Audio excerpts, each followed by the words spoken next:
Today I'm going to be talking about page 294 to 295 about the conditions of a juvenile's probation. It's an example from the state of Ohio.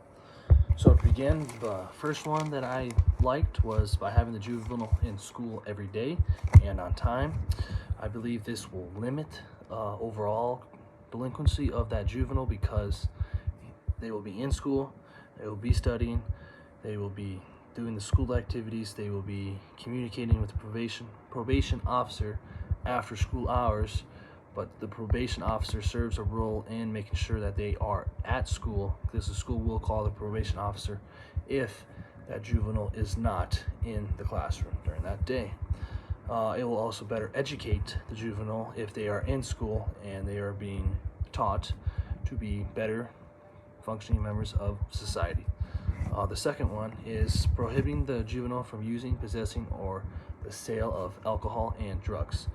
By this, I believe it will limit them from taking this alcohol, this type of drug, because drugs and alcohol sometimes serve as a determining factor if somebody will commit a crime. They get that extra push, when they're drinking or they're smoking or doing drugs like that. They'll get that extra push to commit that delinquency or that crime, and which could lead them to being in trouble. It will also limit another type of crime, which is the sale of drugs and alcohol. If they are partaking in that, or they have before, if this is strictly enforced, then that will force them from not being able to commit those offenses and ultimately provide an area where they do not commit that crime any longer. For the third one, it's number 7 in my textbook. It says that you will obey all parents, guardians, school teachers, school authorities, law enforcement, and probation officers. By this, I think it's an extra saying to this juvenile that you need to obey your elders, your officials, the people that are in charge of the community and of you in certain situations. I believe that if this is strictly enforced and they do receive punishment if they do not respect these people, then I believe this will, along the lines, better educate this juvenile with respect and being able to, be better people to these higher ups, the higher up people in this juvenile's life. For most of the requirements, they suit the system pretty well. But the only thing I would have to say is, if this is a first-time offender who committed a low-level offense, I would say that some of these requirements could be a little more laid back, in my opinion. But if this is juvenile that has a repeat history, they're committing the same crimes over and over again, or committing different crimes over and over again, I believe this is a really good starting point for probation officers to make sure this juvenile is doing these type of things.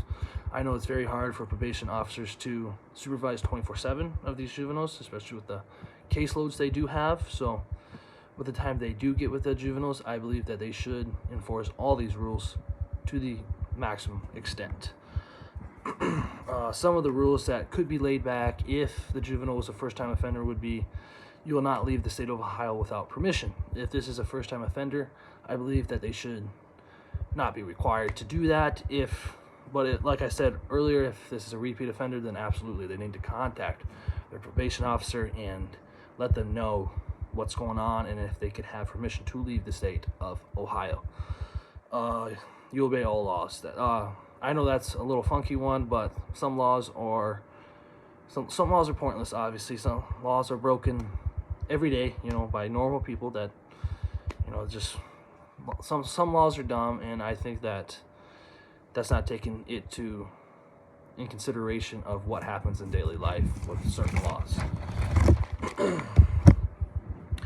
For some different areas I would include for all juveniles that would have to deal with this would be counseling sessions and tutoring sessions. I believe that if juveniles are taking these counseling sessions to talk about their feelings and their concerns, this will better help them to become better suited for life on the outside in public, as well as tutoring sessions with the education. I believe that they should be required to achieve certain grades in the school system. They should be required to stay out of trouble in the school system, so I would require them that their grade point average, their GPA, should go up while they are in probation. For my final notes, the juveniles learning to communicate and serve the best chance. It will serve the best chance for rehabilitation and overall progress. So, if juveniles are learning to communicate with others, with themselves, with their friends, with their family, with their teachers, I believe that this will better serve them to become better functioning members of society.